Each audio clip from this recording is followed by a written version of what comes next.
Welcome to Lee Street Beat. I'm Sandra along with T the Man. S Hacker's not with us today, but we hope to see you next week. Well, Mr. West went to Washington yesterday along with Jim Brown and made a complete fool of himself. I was embarrassed for Kanye because his erratic behavior really was on display for the world to see. Kanye is a sick man and he suffers from mental issues. But this fiasco was less about Kanye and more about our president's need to be worshipped. This was nothing more than a photo op for Trump to exploit Kanye. As an African-American, I was saddened by Kanye's manic behavior. This brother needs some serious help. What you say, T? Yes, Kanye needs some serious help. He's already said that, that he has mental health issues. He's bipolar. The way he's going, he's probably bipolar and schizophrenic, and he's not on his meds. You can clearly tell that. But the problem is, Trump saw his minstrel show with Kanye being the clown attraction. I mean, he was delighted by it. And Kanye, in his sick mind, feels that he's doing something good for the community. I don't know what community he's talking about. He's definitely not talking about the African-American community. He's not talking about the key community of people of goodwill. So while he sits there and makes these outrageous claims and that Trump is helping people, I mean, me and you both live in two different areas. Have you seen the benefit of Trump helping people in your area? I have not. What I've seen is a rise of, especially here in Georgia, of racism. Right, and so I don't know, the people that he's talking to, Trump talks to, are white nationalists. And what Kanye has done is embolden them. I mean, these people, these white nationalists, these racists, if they had the thoughts in check or what they're going to say, it's like turning light on roaches and they're running wild. And we need some kind of exterminator to get rid of this filth that's in the White House. And that's the thing about it. He goes up there, he's there with Jim Brown, and, Jim is sitting there. He didn't say a word, Granted, if he did say something, there'd be some fallout and feedback on him because, he's a known wife beater. So Jim did the best thing, to sit there quiet like an old man and just watch Kanye goes on some hallucinating rants, that thinking that he's bigger than what he is. Listen, Trump enjoyed it. He enjoyed his show. And, it was like a ship of fools in there. You notice, and then the part of the premise was he wanted to bring in Colin Kaepernick to meet with Trump. But you know what? Kanye, Colin Kaepernick, hey, you know what?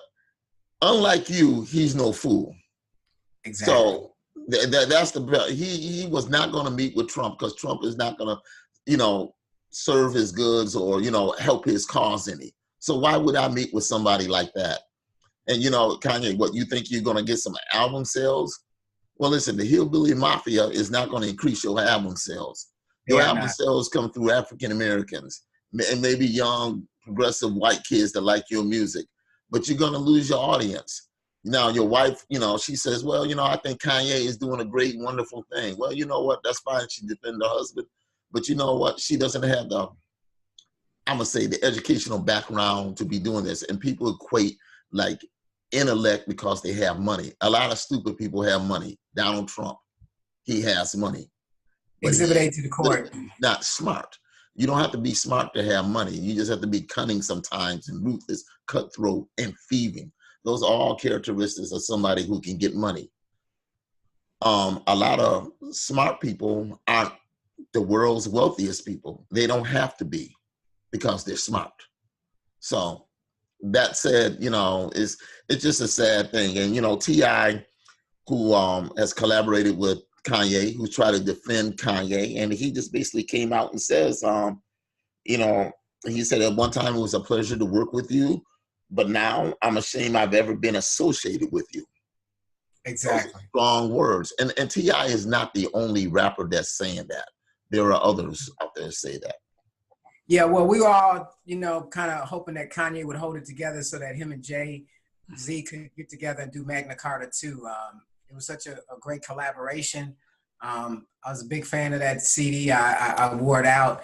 But Jay and Bay have now just totally said that they are no longer going to associate themselves at all with Kanye because of his views.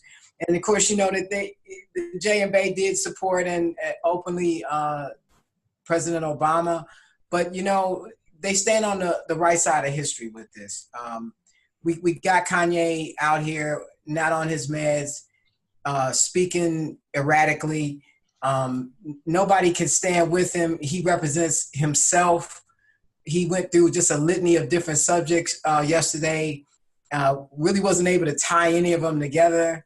And then, you know, you have somebody like Tucker Carlson on Fox News, you know, taking up for what happened yesterday in the Oval Office. I mean, Kanye dropped the F-bomb in front of so many reporters. Have you ever seen that many reporters in the Oval Office for anything that's being announced? I mean, and on the heels of all of those people who have been suffering in these last few days with Hurricane Michael, instead of our president taking, you know, time off to try to concentrate on what's going on in that, he brings in Kanye and Jim Brown and Kid Rock.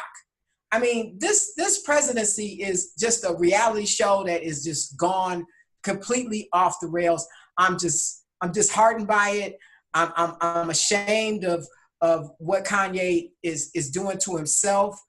He does not represent, you know, Black people. He just represents himself. And right now, it's just a poor display of a person who has such a large platform, who is licking and lapping behind Donald Trump and really doesn't have any idea what he's actually implementing and doing in our laws that don't benefit Black people at all.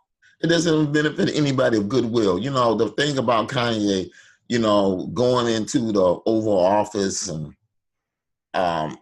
he can't sully the office because the person who occupies the space has sullied it so much. He has no respect for the law. He has no respect for women. He has no respect for people who are survivors of sexual assault.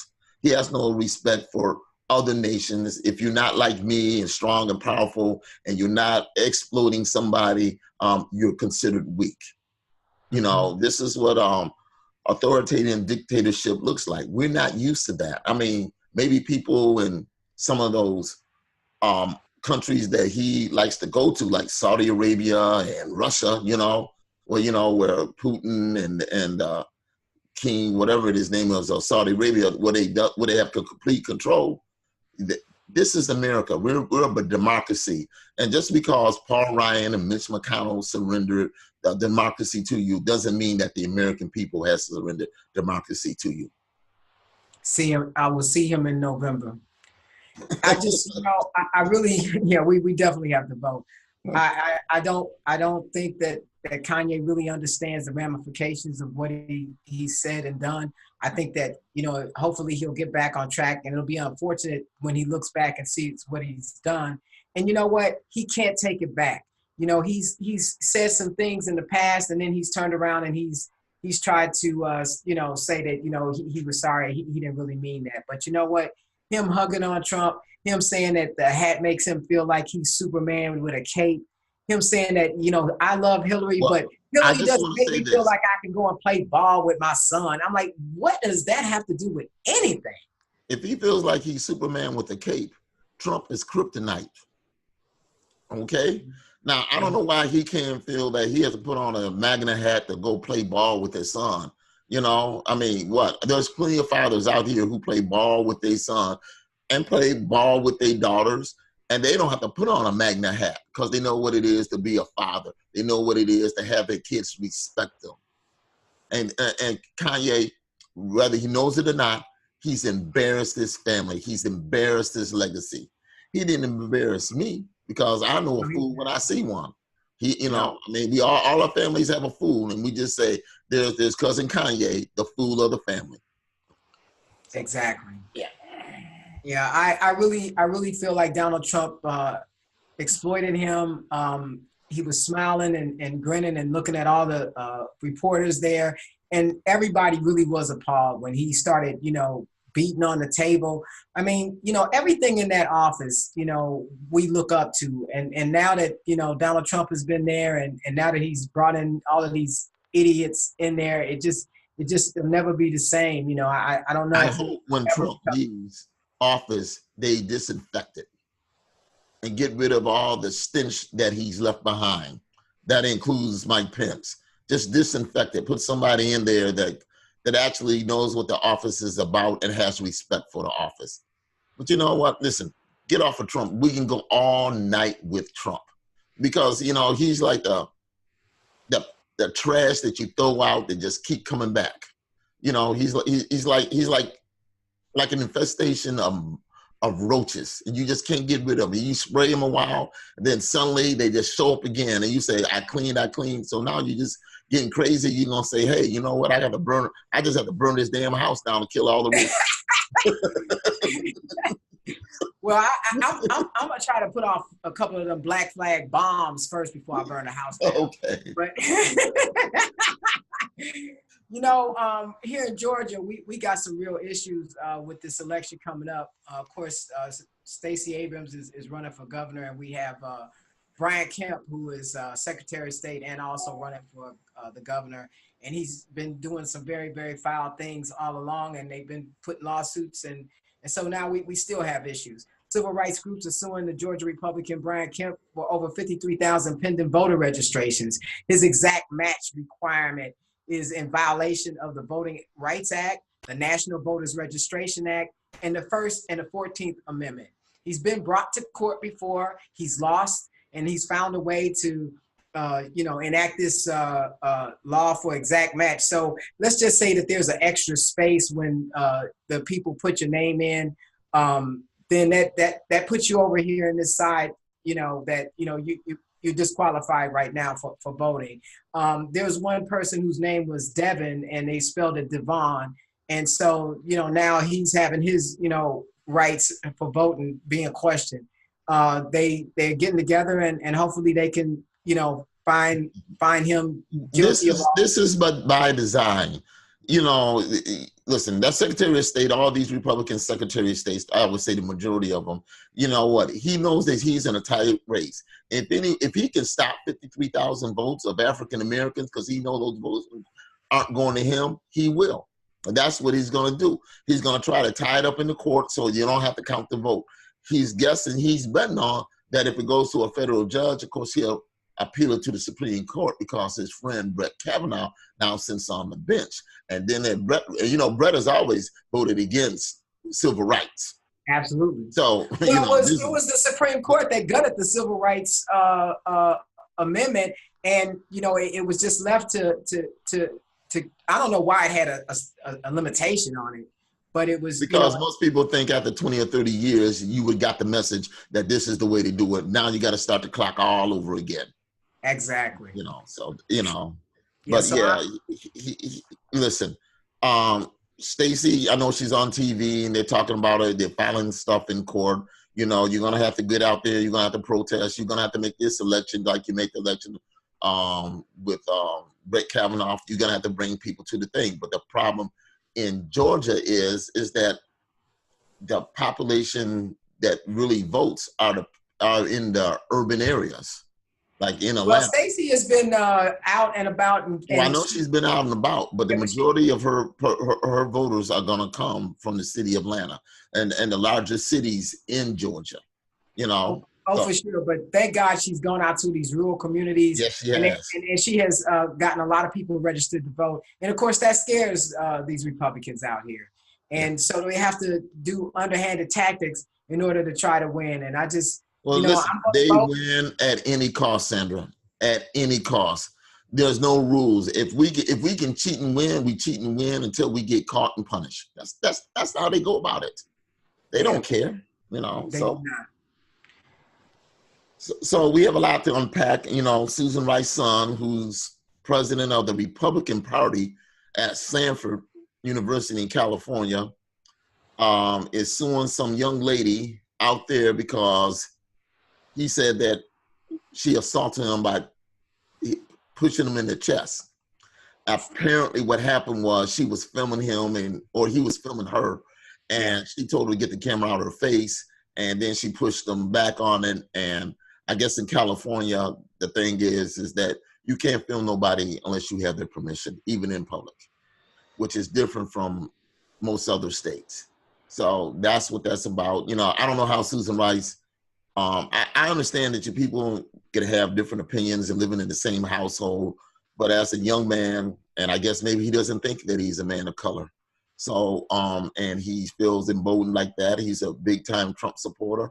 Something went wrong there. I don't know what it is, but obviously she tried her best, but it just didn't work. Yeah, I really feel bad for Susan Rice. At the same time, we know how children are. A lot of times they buck, what their parents do. They want to be different. This particular case will just show him on the wrong side of history, out there stomping for a credibly sexually offended Brett Kavanaugh. Don't know what he's doing in school, but he need to go ahead and get some more studying done, because I hope he loses his case, and I hope Susan Rice is able to rise above it and keep her family together. I mean, sometimes kids don't do the right thing. So yep, that's true. Then we also have the Washington Post journalist Jamal Khashoggi. I guess that's how you pronounce his name. He went missing in Turkey at the Saudi Arabia embassy. Yeah. And now they said that he recorded his own death via his Apple Watch. Yes. So, and we had talked about earlier when Omarosa was recording everybody, we kept saying, how did Omarosa do it? How did Omarosa did it? Now we know how she did it. She did it with an Apple Watch or Samsung watch that records. Yes. And, so that's how she did it. Or maybe her Fitbit that recorded. I don't know. So this is such a horrible story, because we have a president who is being reluctant to even investigate what's going on or take it seriously, because only thing he can remark is, well, they're pouring billions of dollars into our economy, and he doesn't want that to stop based on this man, having this tragic death. And him and Jared are on the wrong side of trying to defend, this. And I don't think that it's gonna make it, because with the Magnitsky Act, if they got 60 days to investigate, and if they find that Saudi Who's going to investigate? Who's going to investigate this? Who's going to investigate this? Well, they got 60 days according to the Magnitsky Act. Yeah, I know they got it. We have laws on the books, but just like any other investigation, it goes through the White House and they tell them what to look at. We saw that in the Kavanaugh hearings. I have no faith in any investigation done by the FBI as long as this Congress is complicit with them. So even though the Magnitsky Act is up there and Trump talking about, Saudi Arabia gives us $110 billion and he doesn't want to see that go away. Well, right, yeah, but you know what? It wasn't 110 billion. It's only 25 billion. You know what? So basically, the price of your wall was the price of this man's life, because you don't want to get into it. You still ain't got your wall. You still ain't got your 25 billion for your wall. And he referred to the gentleman as it's not an American citizen. I've never heard anybody refer to another human being as it. No, he wasn't an American citizen, but what do you think he calls those children locked up in those detention centers in them cages? I think he might even refer to them worse than that. I mean, yeah, he does. His vocabulary is limited, and I'm quite sure he ain't using something that would be, what I would say, comforting words about those children. Absolutely not. Yeah, so that's a horrible situation. They say video as well as audio of what happened to him. I mean, apparently they questioned him, they killed him, they dismembered him, and we need for our government to be appalled. We need sanctions to be, put on Saudi Arabia. But like you said, it's going to be a hard fight. But I'm just saying that, when things change in November, whether he likes it or not, those sanctions might be put down. I'm just saying, and I got to have faith in that. Well, in order for things to change in November, we're going to have people come out and vote. Vote. you're going to have the Democratic Party to win. I mean, that's the bottom We line. have to win. The way the polling is going is like they'll probably take the House. They should take the House. But the Senate looks like it's kind of slipping away because, you know, they're playing defense, you know. Yeah, they're characterizing the Democrats as mob. You know, there's nothing that they're doing that the Tea Party didn't do 10 times. Well, you know what? It doesn't matter what they care. If we're a mob, well, then, you know, surround them and beat them down. I don't care how they do it. You know what? It's a new set of rules. And I understand Michelle came out there about when they go low, you know, when they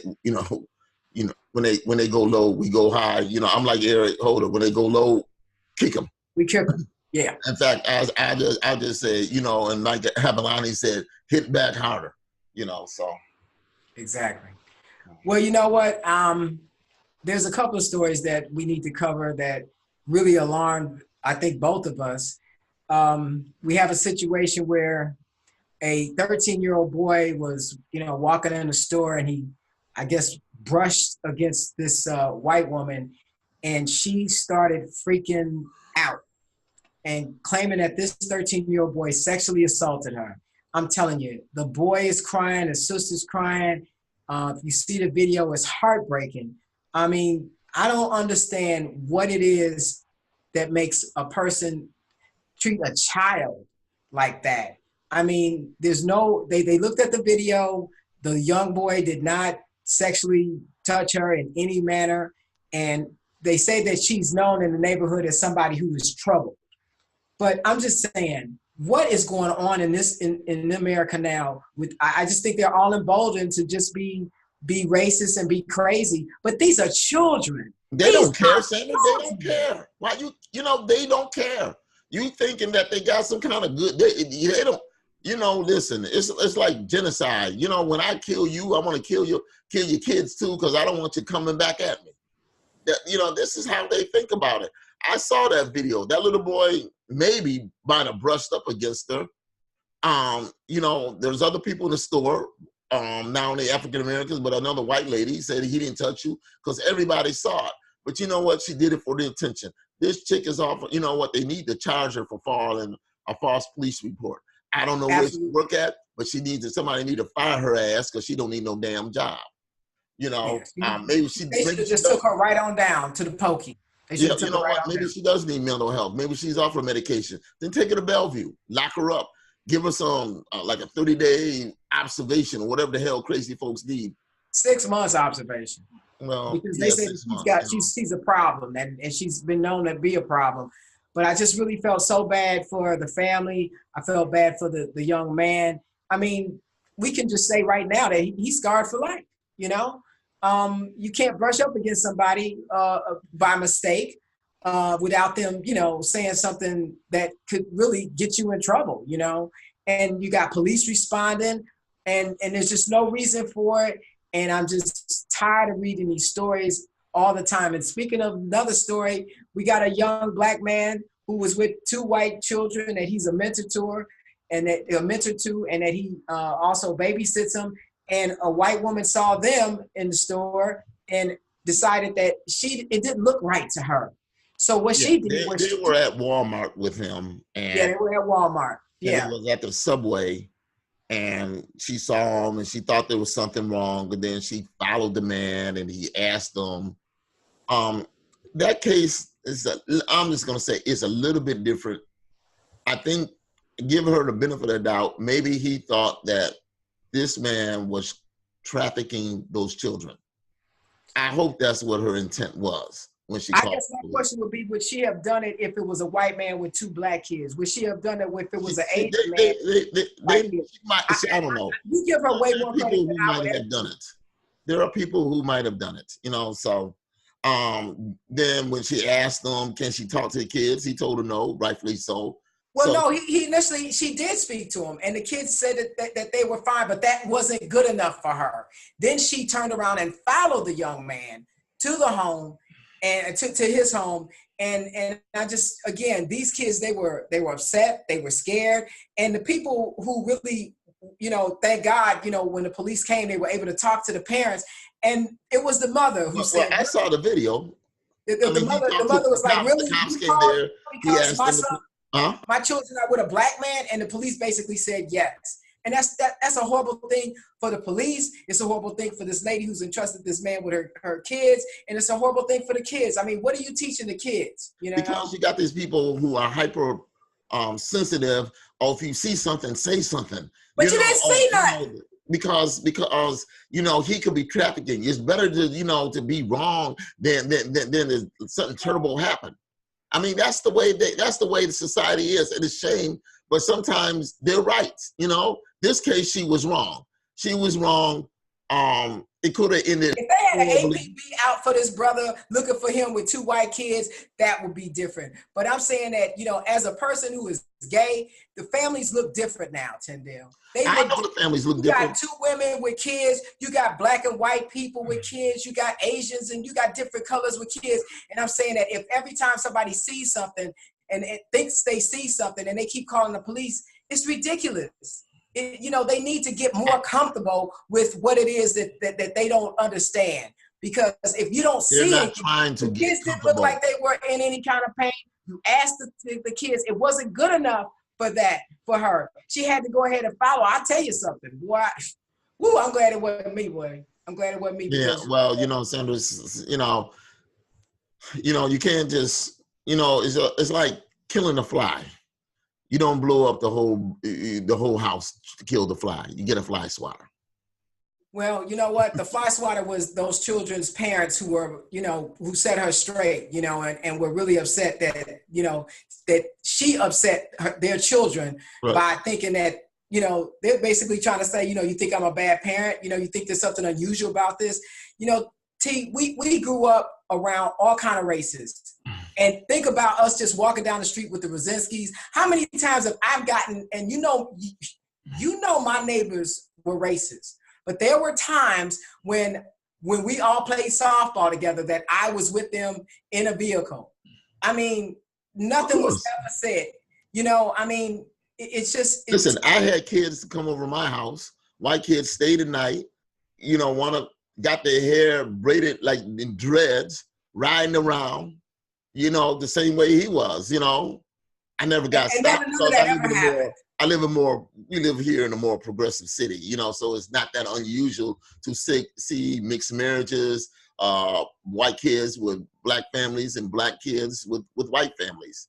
Well, I see it all the time. I see grown, I go and see white men picking up mixed children at school every day. I see white women picking up mixed kids every day. I see mixed kids with, all different kind of parents and all kind of different situations. And none of it looks unusual to me because nobody looks like they're in distress. Right. Well, like I said, me and you can discern certain things. She can't. Just like we see a group of young men and they both got their pants sagging, we can tell the gangbangers or the kids who are the students who's running to the gym to play ball. She can't do it.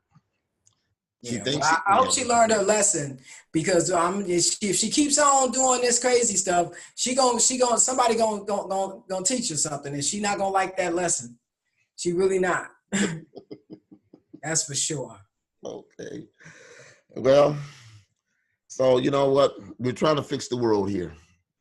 Yes, we are.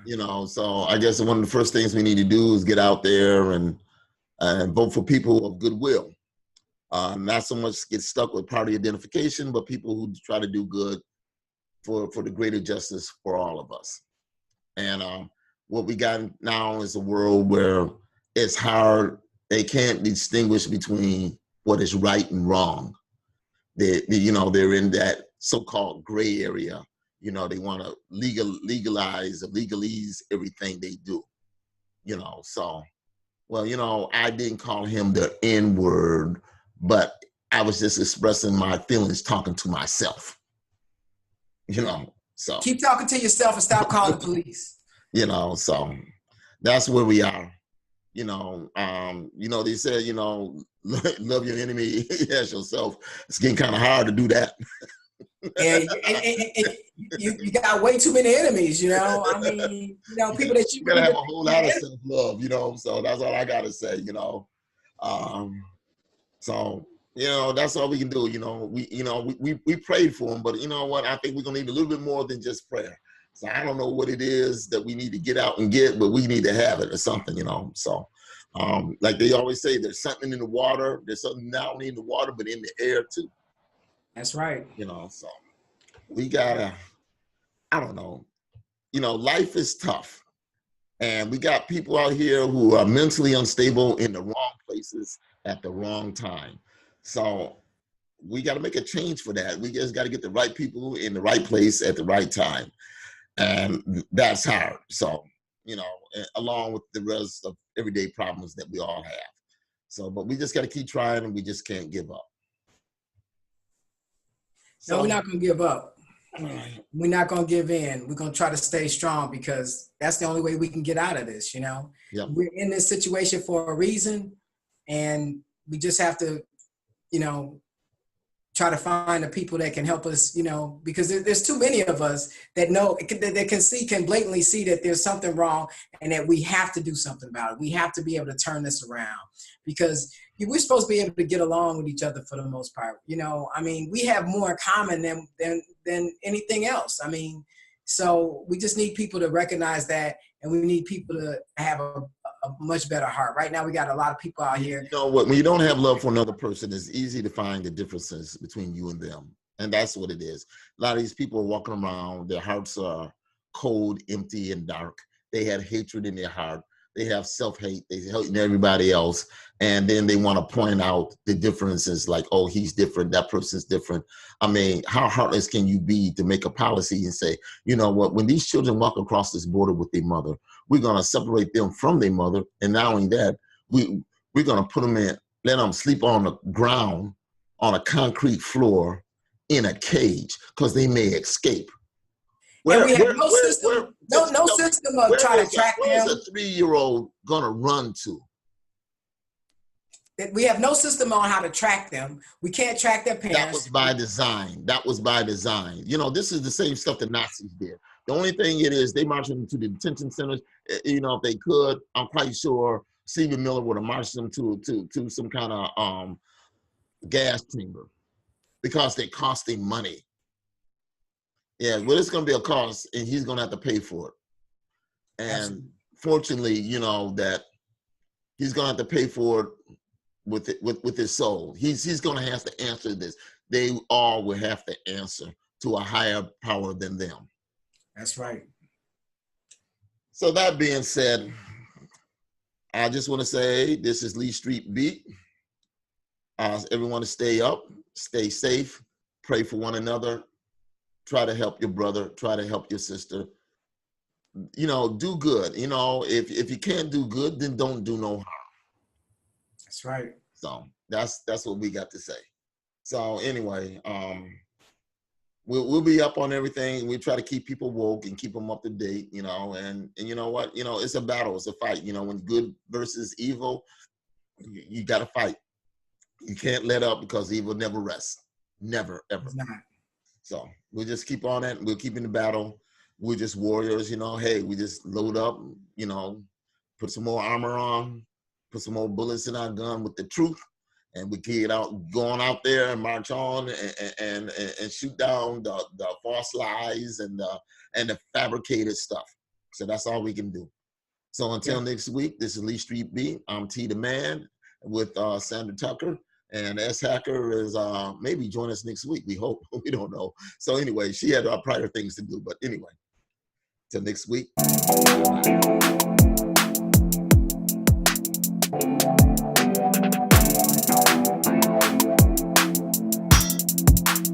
Bye.